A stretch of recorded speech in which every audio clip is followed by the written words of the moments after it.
I'm Todd McCombs, and it's my privilege to talk to you about the last video session, which is about transformation conversations.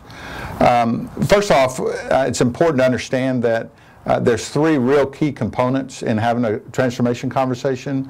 They're that we're clear, authentic, and passionate.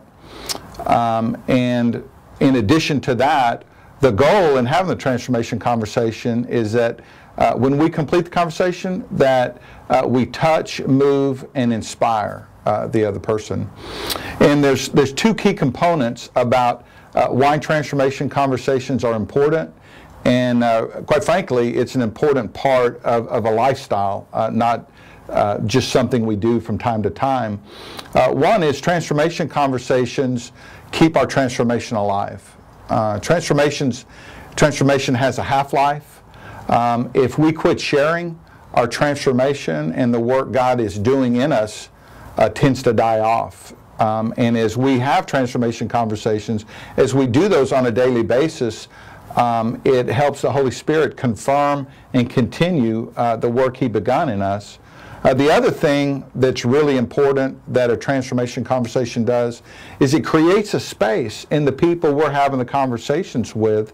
If we're touching and moving and inspiring them, then it creates a space where the Holy Spirit can move in and draw them to Himself, hopefully draw them into possibly our journey and our mission that God has us on. And it creates opportunity that they may decide, and the Holy Spirit may confirm in their hearts, that they want to join the mission that God has us on. So one of the three key components that are evident in transformation conversations is being authentic. Authenticity in our world is not present very often. We all live in a world where we wear masks, we're not transparent, we hide, we try to look good or at least not look bad, we try to win or at least not lose. And everywhere we go in our life, that's what's going on in our world, and we have a way of being that we all develop, which is not authentic, which is a way of looking good or not looking bad. And so it's really important that we're authentic. We tell the truth about our lives. We tell the truth about our brokenness. We tell the truth about our hurts and wounds and pains and what God's doing in our life. And authenticity, or telling the truth about what's really going on in our life, is so rare and unique that it touches people, and it opens up a space in people. It creates a tenderness in people's spirits and souls, and it really creates room for the Holy Spirit to move and operate and draw people out. As you have that conversation, it gives the Holy Spirit an opportunity to work in other people's lives. Passion is another really key integral of the transformation conversation, because we're passionate people. We learn to wear masks, we learn to hide our passion, but we are by nature passionate people. And as we speak, as God is revealing things to us, as God's showing us, as God's moving in our life, and if we let ourselves be passionate, if we enter into the excitement and the enthusiasm and the passion of what we're experiencing with God, it translates to other people. It makes it seem real. It makes it seem unique. It creates a space where people can enter in and are more interested and might ask about what's really going on in your life, because it's unique and rare and it's appealing to people. Clarity is the third key component of a transformation conversation, and it's important to be clear. As we're clear, we help people see clearly what God's doing in our life. We help people see clearly what God is doing. We help them understand the possibilities that might exist in their life. And if they were enter into the same journey of what God could do with them, and if we're clear, they'll clearly embrace what we're saying and be interested in it, or they may clearly decide that's not for them and they're not interested in it. But clarity helps create possibilities in people, and it helps them be clear whether they want a journey with you or not. So let me clarify with you, if I can, misunderstanding that a lot of people have about a transformation conversation. Transformation conversation, you're not asking for anything. You're not trying to get anybody to sign up. You're not enrolling them, and you're not asking them to do anything. All you're doing, and I say all you're doing, it's a lot, but you are sharing authentically, passionately, and with clarity a work that God is doing in you, and then you're allowing and creating a space for the Holy Spirit to move in other people. And again, a key component in how you'll know if you're doing it successfully, you'll touch, move, and inspire the listener. And you're trusting the Holy Spirit, but there's no ask. You're not signing anybody up for anything. You're just sharing authentically what God's doing in your life. So I get to have a transformation conversation with you today. And this is pretty fresh in my life. It's actually an extension and revelation for me of a vow that I'd already learned I had. And it happened recently when I was in a 101 retreat. I heard Tricia Taylor talking about her prayer life being impacted by God, and that's what got me wondering. So I went back and started journaling about pain and hurt and where my vows came from. I knew I had vows and issues related to authority figures in my life. I made a vow as a child that I would not trust authority figures. As I went back and looked at where this came from again, I remember a story in first grade that marked my life that I'll never forget. I was excited about going to elementary school. I began elementary school when I was in first grade, didn't go to kindergarten. And I remember running up to the school, and they had the classes posted on the front windows of the school. And I remember being all excited about what teacher I would get and what friends would be in my class. And I entered school, and it was a different picture than what I imagined, because our school to me looked like a gulag or a prison camp, because all the teachers in my school carried long wooden thick paddles around in their hands as standard operating equipment. I've heard people tell stories about if you get in trouble, they'll send you to the principal's office and they'll take care of you. But in the school I went to, the teacher took care of you on the spot. As you walked to recess, as you marched to the cafeteria, they constantly had that paddle in their hand, ready to strike anytime a child stepped out of line.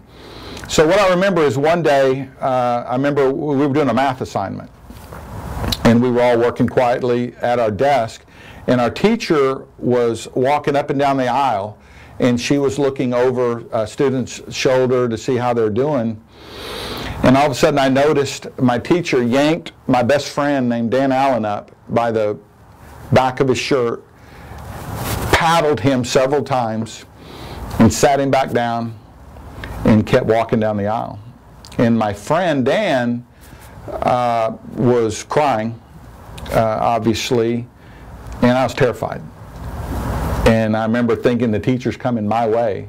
I don't even know what happened over there. I don't know why he got whacked, but I was scared to death that the same thing was going to happen to me. I walked home with Dan that day after school, which we did every day, and I asked him, Dan, why did the teacher paddle you like that? And he said, because she said I wasn't working fast enough. And that thought terrified me, because what happens if you're doing the best you know how to do? What happens if you're working as hard as you know how to work? You're giving it everything you have, but the authority doesn't think you're doing good enough, and you're punished because of something that you have no control over. And the thing that was really terrifying to me about that was the same system and message I got growing up in my home. In my home, in my family of origin, children didn't really matter. Children were to be seen and not heard. What children thought, felt, and said was irrelevant.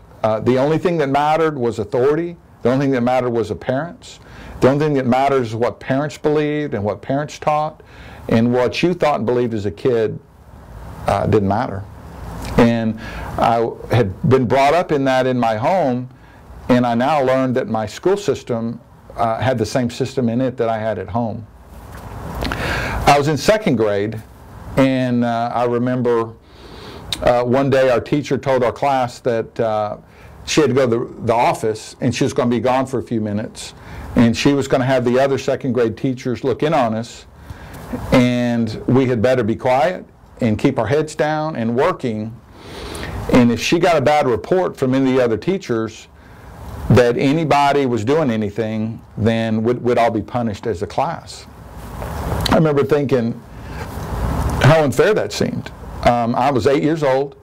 I had no authority over these other kids in my class. I couldn't control them. And the teacher probably went 3 steps down the hall, and the class clown named Butch got up, and he starts throwing erasers and writing on the board and trying to make people laugh. And Butch also happened to be the strongest, toughest kid in second grade, so nobody was going to control Butch, at least in our class, or tell him what to do. Sure enough, as you would know, a teacher shows up in our door, tells Butch to sit down, and we're in trouble. Our teacher comes back, and so we got punished. And our punishment was we missed recess, and we all had to copy a sentence off the board over and over and over again during that recess period. And I remember thinking, how unfair. I'm being punished because I can't control my classmates, but I have no authority, and I have no ability to do so. And so it happened again. I felt abused by authority. And what I made that mean was you can't trust authority. Authority only cares about them and what they want, and what you think and feel is irrelevant. And you can't trust authority. The next story I remember was the 5th grade. And I had my first puppy love in class. And the girl's name was Rachel Randall. I hope Rachel never watches this video. But her name was Rachel, and we had a little puppy love thing going on. And back in those days, in 5th grade, that meant you wrote notes to each other. And Rachel wrote me a note this day. And I had the note in my pocket. And I was standing in the lunch line, and I was reaching out in my pocket to pull out some money to buy an orange drink or something I was getting at lunch that day. And I had my hand in my pocket, and I pulled out my change, and I had a note in my hand that I'd gotten from Rachel that day, and I was reaching for the money, and all of a sudden a big old hand swooped down and grabbed that note and walked off. And I looked up, and it was my teacher. And I thought, I wonder what she's going to do with that note. And I was nervous through lunchtime, and it didn't take me long to know what she was going to do with that note, because we got back to class after lunch, and every day after lunch she would read a book or part of a book or a story for a few minutes. And the reading material that day when we got back from lunch was the note that Rachel wrote to me. And she opened the note up, and she read the note to the entire class. And I remember being mortified. It's the most shameful, humiliated place I've ever been in my life. And it wasn't, I don't remember what was in the note, but it was personal, and it was silly things that 5th graders write, but it was very personal. And I remember thinking, how can this be happening? I mean, don't we have any rights? Isn't it okay for us to have some privacy? I thought the laws of our country protected us and guaranteed we have some privacy. And how can an authority come and a personal note, grab it and read it in front of your entire class? And so at the end of reading the note, she said that she wouldn't, this time, identify who the participants in the note were. And like nobody in the class knew that it was me. I I almost threw up. I felt like crawling under the desk. I'm sure I was red, and so everybody knew it was me, and everybody knew it was the other girl too. So yet again, I had no privacy. The authority didn't want us writing notes, didn't want us passing notes. My own personal privacy, my own personal shame, my own personal embarrassment didn't matter to the authority, and the authority did whatever they wanted to do, and what I want and my rights and how it impacted me personally didn't matter. And yet again was another story of pain and hurt, and what I made that mean was you cannot trust authority figures. And then what we learn in faith walking, if you recall, is events happen and we make them mean things, and that creates a false self. And so part of the false self that was created in me was I won't trust authority figures, and I made a vow that I'll never trust anyone in authority in my life. So that's not new, and I've understood how that's impacted authority. What I've never known before, and the revelation I just recently got, was that that's impacted my relationship with God. And what drove me to start looking at this again was, of all the spiritual disciplines of Bible reading, of prayer, of solitude, of fasting, the hardest discipline for me has always been prayer. I don't like to pray very much. Praying for me is hard. Praying for long periods of time is almost impossible. I've never really understood that. I felt bad about that in my whole Christian life. But what I learned from this and the connection is God's the ultimate authority. In that what I learned, I was living out of my vow in my relationship with God, that God can't be trusted. I know I looked at prayer as, and what I learned about prayer is the most intimate time with God. Of all the disciplines, it's when we're really intimate. We really share our heart. We really connect deeply with God. And I remember prayer always confused me. I always had the thought of prayer, I don't get it.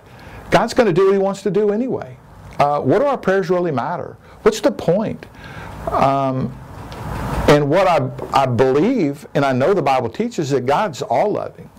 God deeply cares for me. God knows every hair on my head. And I wasn't living out in my relationship with God. I was living out of those old vows, and I was putting the face of authority of human beings that have abused me in my life. I was putting that on the face of God, and I didn't even know it. And it was impacting the way I came to God. It was impacting the way I saw God.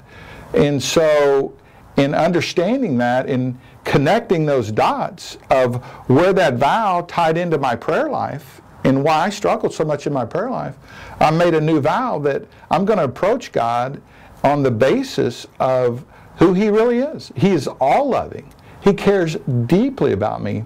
He cares deeply about what I think and what I believe, and He cares for my heart.